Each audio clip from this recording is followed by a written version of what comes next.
Ano ba yan? Nakakainit naman dito sa bahay. Hoy, Bunso, nandiyan lang ang init mo. Oh, mga anak, anong naiinip nyo na naman? Ito ma kasi si Bunso, naiinip eh. Oh, bakit ka na naman naiinip, Bunso? Eh, mami, gusto ko pang lumabas. Ano ba yan? Ano yung gulo nyo? Sorry ate, dahil magulo kami. Ito kasi yung kapatid natin, yung Bunso. Kasi nagbabaliw na siya ata.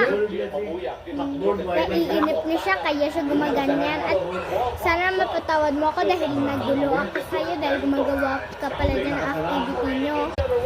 Ay, ako pa nga! Huwag niyo magawa kayo ng activity! Ay, Diyos ko, Bunso. Lumabas ka na lang. Mami, gusto ko ice cream! Ano ba yan? Ang gulo!